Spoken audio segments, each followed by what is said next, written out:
ఒక్కసారి కొమ్మూరి గోల్డ్ కి కాల్ చేయండి. తాకట్లో ఉన్న మీ బంగారాన్ని విడిపించి మార్కెట్ ప్రైస్ కి వాళ్ళు కొనుక్కుని మిగతా డబ్బులు మీకు ఇచ్చేస్తారు. మన వాళ్ళు ఎలా ఉంటారంటే ఆవు ఈనింది అనగానే బయట దూడ కనింది అని ప్రచారం చేస్తారు. కొంతమంది అయితే పెయ్యి దూడ అని కూడా ప్రచారం చేస్తారు. ఇంకొంతమంది దున్నపోతు అని ప్రచారం చేస్తారు. ఎందుకు రేటింగులు కూడా అందరికన్నా వార్తని మేమే ముందు చెప్పాం అనేది. ఒకవేళ నిజంగా ఆవుకి పెయ్యి దూడే పుట్టిందనుకో, నేను ముందే చెప్పానుగా పెయ్యి దూడ పుడుతుందని అని కొంతమంది, లేదు దున్నపోతు పుట్టిందనుకో, నేను ముందే చెప్పానుగా దున్నపోతు పుట్టిద్దని అని మరి కొంతమంది. ఇవన్నీ కూడా నానా లెక్కలు వేసి ప్రజల్ని కన్ఫ్యూజ్ చేసి రేటింగులు పొంది, ఒకవేళ వాళ్ళు చెప్పినటువంటి అది నిజమైంది అనుకోండి, ఇగో నేను చెప్పింది నిజమైంది చూశారు కదా అనుకునే రకం మన వాళ్ళు. ఇప్పుడు తమిళనాడు రాజకీయాల్లో అన్నాడీఎంకే డిఎంకే పొత్తు పెట్టుకుంటున్నాయి. డిఎంకే అండ్ అన్నాడీఎంకే ఈ రెండు కూటములు కలవబోతున్నాయి. ఈ రెండు నిజానికి తమిళనాడు రాజకీయాల్లో బద్ధ శత్రువులు. కొన్ని దశాబ్దాలుగా ఈ రెండు రాజకీయ పార్టీల మధ్య వైరం చాలా ఒక పీక్స్కి వెళ్ళింది. జయలలితని అసెంబ్లీలో చీరలాగి అవమానించింది డిఎంకే పార్టీ. కరుణానిధిని పంచ మీద లాక్కొని పోయింది పోలీసుల చేత అన్నాడీఎంకే. వాళ్ళ మధ్య అంత కక్షాదింపు రాజకీయాలు ఉంటాయి. కానీ ఈ రెండు పార్టీలు కలవబోతున్నాయి, ఇప్పుడు గవర్నమెంట్ ఫామ్ చేయబోతున్నాయి అనేటువంటిది. ఎందుకంటే విజయ్కి 107 సీట్లు మాత్రమే ఉన్నాయి. మీరు అనొచ్చు 108 అని, కానీ విజయ్ 2 చోట్ల పోటీ చేశారు కాబట్టి ఆ 108లో ఒకటి మైనస్ చేయాల్సింది 107, కావాల్సింది 118 కదా. అంటే ఇంకా దగ్గర 11 సీట్లు కావాలి. సరే కాంగ్రెస్ వాళ్ళు 5 వచ్చారు, అయినప్పటికీ ఇంకా 6 సీట్లు కావాలి. ఇప్పుడు 6 సీట్ల కాడ ఎవరిని కలుపుకోవాలి అన్నది తెలియట్లేదు. కమ్యూనిస్టులు రామన్నారు, వేరే వాళ్ళు వస్తామన్నారు, కానీ నానా కోరికలు పెడుతున్నారు.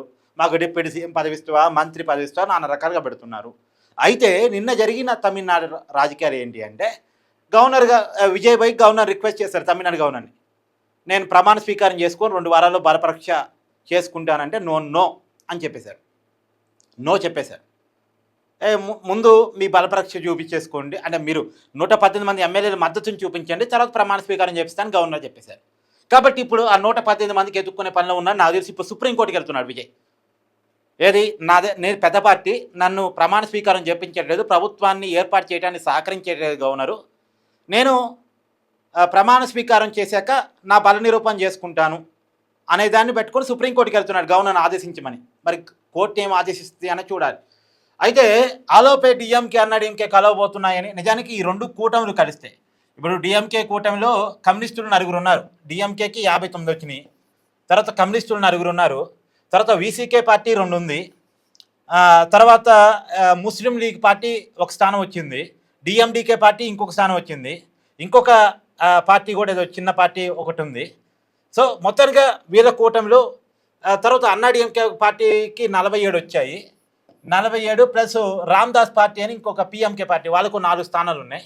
ఇట్లా ఈ కూటమిలో ఉన్న పార్టీలన్నీ కలిస్తే ఒక అన్నాడీఎంకే పార్టీ కూటమిలో ఉన్న బీజేపీని పక్కన పెట్టి ద్రవిడ పార్టీలు కలుస్తున్నాయి అని ఒక పేరు పెట్టి మనం అంతా కలిస్తే గవర్నమెంట్ ఫామ్ చేసుకోవచ్చు కదా అనేది ఒక చర్చ వచ్చింది. ఆ చర్చ కారణం ఏంది అంటే, నేను అన్నాడీఎంకే పార్టీలో ఉన్నటువంటి కొంతమంది ఎమ్మెల్యేలు అసంతృప్తి గలమెత్తారు. ఆ అసంతృప్తి మీటింగ్ని బొజ్జగించటానికి అన్నాడీఎంకే నాయకత్వం ప్రయత్నం చేసింది. ప్రయత్నం చేస్తే మనకి అధికారం కావాలి, ఏం చేస్తారో తెలియదు. అధికారం ఉంటే మేము పార్టీలో ఉంటాం. మరి అధికారం కావాలంటే ఏంటి ఆప్షన్స్? ఆప్షన్ నెంబర్ 1, టీవీకే పార్టీలో మేము మెర్జ్ అయిపోతాం, మమ్మల్ని వదిలేయండి. ఆప్షన్ నెంబర్ 2, అసలు అన్నాడీఎంకే పార్టీగానే టీవీకే అంటే విజయ్ పార్టీకి మద్దతిద్దాం. ఆప్షన్ నెంబర్ 2 అది. ఆప్షన్ నెంబర్ 3, అసలు విజయ్ వద్దు అనుకుంటే మనం బీజేపీని వదిలేసి వాళ్ళ డిఎంకే తట్ట కాంగ్రెస్ కటిఫ్ చెప్పేసింది, విజయ్ దగ్గర పోయింది. కాబట్టి జాతీయ పార్టీలన్నీ పక్కన పెట్టి మన ద్రవిడ పార్టీలన్నీ కలిసి, అన్నాడీఎంకే కూటమిలో ఉన్న పార్టీలు, డిఎంకే కూటమిలో ఉన్న పార్టీలు అన్నీ కలిసి మనమే గవర్నమెంట్ ఫామ్ చేద్దాం. ఇలా రకరకాల ఆప్షన్స్ని నిన్న వాళ్ళు పెట్టారు. ఈ ఆప్షన్స్ పట్టుకొని ఎవరు ఇష్టం వచ్చిన వార్తా కథనాలు వాళ్ళు రాస్తున్నారు. అయితే వీళ్ళు ఒక ప్రపోజల్ పెట్టినంత మాత్రం డిఎంకే దాన్ని అంగీకరిస్తుందని చెప్పలేం. అంటే గతంలో జయలలిత మరణించిన తర్వాత జయలలిత పార్టీలో రకరకాల చీలికలు పేలికలు వచ్చిన సమయంలో పొత్తులకి అప్పుడు డిఎంకే పార్టీ ఒప్పుకోలే. అన్నాడీఎంకేలో ఒక చీలిక వర్గం, అంటే పన్నీర్ సెల్వం, పళనిస్వామి, శశికళ, దీనకరన్, ఇలా ముక్కలు చెక్కలైన పరిస్థితుల్లో అన్నాడీఎంకే పార్టీ ఒక వర్గం డిఎంకేతో సంప్రదింపులు జరిపింది. మీరు అంగీకరిస్తే స్టాలిన్ ముఖ్యమంత్రిగా పెట్టి మీకు మేము మద్దతు ఇస్తాము, మీరు గవర్నమెంట్ ఫామ్ చేసుకోండి అని కొంతమంది ఎమ్మెల్యేలు స్టాలిన్ని కలిశారు. కలిస్తే దానికి స్టాలిన్ నో చెప్పాడు. నేను అన్నాడీఎంకే పార్టీని చీల్చి ముఖ్యమంత్రి కావాలనుకోవటం లేదు, ప్రజా మద్దతుతోనే కావాలనుకుంటున్నాను అని స్టాలిన్ తేల్చి చెప్పాడు. ఏ మాటకి ఆ మాట స్టాలిన్ జెంటిల్మెన్ పాలిటిక్స్ చేస్తాడు. స్టాలిన్ జెంటిల్మెన్ పాలిటిక్స్ చేస్తాడని గతంలో ఒక ప్రూవెన్ ప్యాటర్న్ ఉంది. కాబట్టి డిఎంకే ఈ ప్రపోజల్ ఎట్టి పరిస్థితిలో ఒప్పుకోవడానికి ఇప్పటికైతే లేదని నేను అనుకుంటున్నా. ఎప్పుడు ఒప్పుకుంటాడు? ఇక విజయ్ వల్ల కాదు గవర్నమెంట్ ఫామ్ చేయటం, విజయ్కి ఎవరు మద్దతు ఇచ్చేవాళ్ళు లేరు అనుకున్నప్పుడు స్టాలిన్ ఒప్పుకోవచ్చు. ఇప్పటికైతే ఈ ప్రపోజల్స్ అన్నీ కూడా స్టాలిన్ ముఖ్యమంత్రి, ఉదయనిధి స్టాలిన్ ముఖ్యమంత్రి, పళనిస్వామి ముఖ్యమంత్రి, ఇవన్నీ కూడా ఉట్టి మాటలు నేను అనుకుంటున్నా, పనికిరాని మాటలు నేను అనుకుంటున్నా. అది నెక్స్ట్ జరగబోయే పరిణామాన్ని ముందుగానే ఊహించి రాయటం ఇది. విజయ్ మద్దతు కూడగట్టుకోడు అనుకున్నప్పుడు నాకు తెలిసి స్టాలిన్ చెప్పాడంట, విజయ్ అవకాశం వచ్చింది చేయనిద్దాం, చూద్దాం, ఒక 1.5 year పరిపాలన చూద్దాం అనేటువంటి మాట స్టాలిన్ వాడాడట. కాబట్టి మరి ఏం జరిగే అవకాశం ఉంది తమిళనాడు రాజకీయాల్లో అనేటువంటి చూడాలి. మొత్తానికైతే ఇప్పుడు విజయ్ కోర్టుకు పోయాడు, సుప్రీంకోర్టుకు పోయాడు. కానీ ఒకటి మాత్రం వస్తాం, బీజేపీ గేమ్ ఆడుతున్నట్టుంది. బీజేపీ కొంత గేమ్ ఆడుతున్నట్టుంది తమిళనాడు రాజకీయాల మీద. ఎందుకంటే అదే ఆల్రెడీ కాంగ్రెస్ విజయ్ కూటమిలో పోయింది కాబట్టి విజయ్ సీఎం కాంగ్రెస్తో కలిసిన విజయ్ కూటమి కాకుండా ఉండాలి. ఒకటి డిఎంకే అన్నాడీఎంకే పార్టీలు కలిసాయనుకో, ఈ కూటమిని ఎన్డీఏ కూటమితో కలుపుకోవాలి.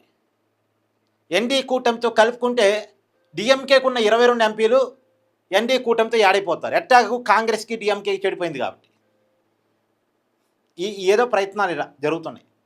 మరి అలా అనుకున్నప్పుడు మరి డిఎంకే కూటమిలో కమ్యూనిస్టులు ఉన్నారుగా, బీజేపీ కూటమిలోకి ఎన్డీఏ కూటమిలోకి వాళ్ళు వస్తారా చూడాలి. ఇవన్నీ కూడా చాలా లెక్కలు ఉన్నాయి, అంత పాసిబిలిటీస్ కాదు. ప్రతిదానికి కొన్ని ఇబ్బందులు ఉన్నాయి. ఎందుకంటే బీజేపీలోకి డిఎంకే వెళ్తానంటే డిఎంకే కూటమిలో ఉన్న కమ్యూనిస్టులు మేము బయటకు వస్తాం, మేము ప్రభుత్వం మేము ఉండం అంటారు. వీసీకే పార్టీ కూడా మేము ఉండం, బయటకు వస్తాం అంటారు.